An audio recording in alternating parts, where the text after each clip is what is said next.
નમસ્કાર વાલા વિદ્યાર્થી મિત્રો, સ્વાગત છે તમારું। આજે વાત કરીશું ધોરણ 7માં આપણી નવીન સ્વાધ્યાયન પોથી જે આપવામાં આવેલી છે તેમાં વિજ્ઞાન અને ટેકનોલોજીનો પાઠ નંબર 8 છે વનસ્પતિમાં પ્રજનન, જેનું આપણે આ વિડીયોમાં સચોટ અને સંપૂર્ણ સોલ્યુશન કરીએ।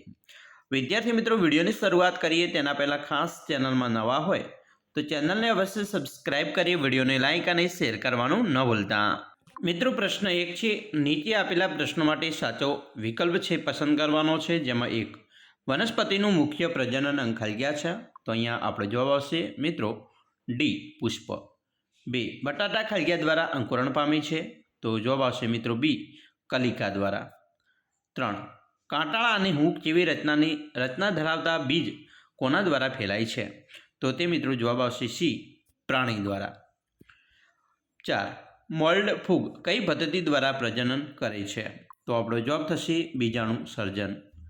5 ખલગ્યામાં વનસ્પતિ બીજ દ્વારા નવો છોડ ઉત્પન્ન કરે છે, તો જવાબ આવશે મિત્રો બી લિંગી પ્રજનન।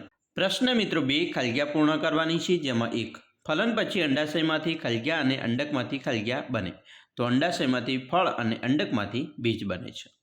2 નરજન્યુ અને માદાજન્યુનું સંયુગ્મન થવાની ક્રિયાને ફલન કહે છે। 3 પુષ્પમાં પુંકેસર નર પ્રજનન અંગ છે અને સ્ત્રીકેસર માદા પ્રજનન અંગ છે। 4 મોસ બીજાણુ દ્વારા પ્રજનન ક્રિયા કરે છે। પ્રશ્ન 3 ટૂંકમાં જવાબ આપવાના છે, જેમાં 1 કલમ દ્વારા પ્રજનન પામતી 2 વનસ્પતિઓના નામ, જેમ કે ગુલાબની કલમ, આંબાની કલમ, ચીકુની કલમ વગેરે। વનસ્પતિ અંગોના નામ, તો મૂળ, પ્રકાંડ, પર્ણો અને પુષ્પ। અંડકોષ ક્યાં ઉત્પન્ન થાય છે, તો મિત્રો સ્ત્રીકેસરના અંડાશયમાં અંડકોષ ઉત્પન્ન થાય છે।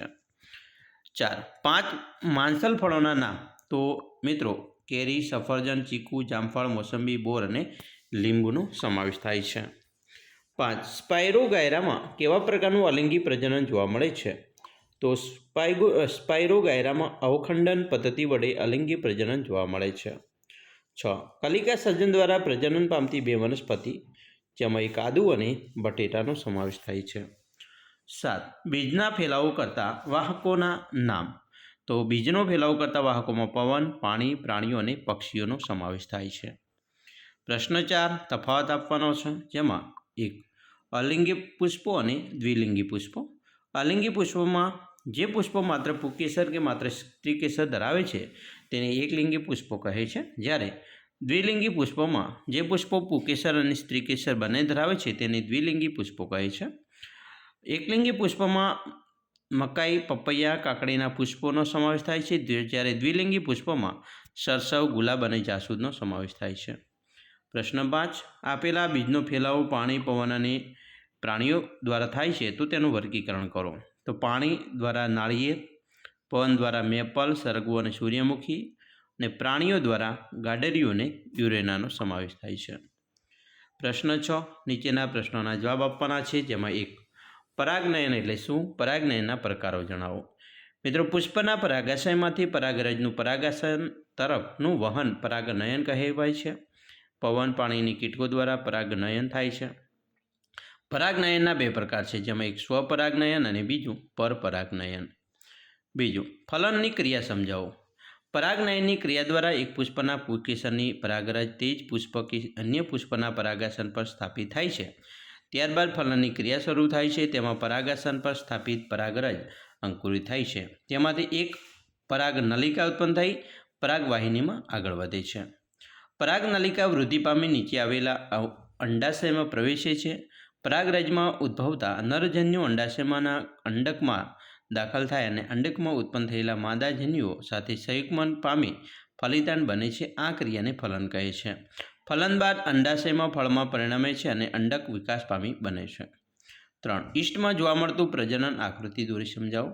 તો ઈસ્ટ અંડકોષી સજીવ છે, તે કલિકા સર્જન દ્વારા અલિંગી પ્રજનન કરે છે। ઈસ્ટના કોષમાંથી એક નાનું બલ્બ જેવું પ્રલંબન જોવા મળે છે, જેની કલિકા કોષ તરીકે સ્વતંત્ર નવો સજીવ બને છે।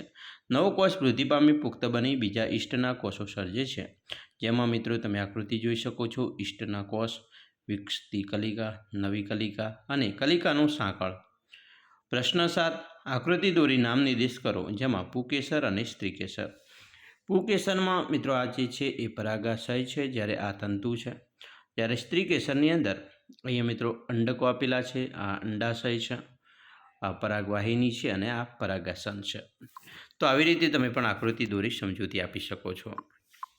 આશા રાખીએ છીએ તમને આપણો વિડીયો ખૂબ જ ઉપયોગી નીવડશે અને ખાસ મિત્રો વિડીયો ગમે હોય તો લાઇક, શેર અને સબસ્ક્રાઈબ કરવાનું પણ ન ભૂલતા.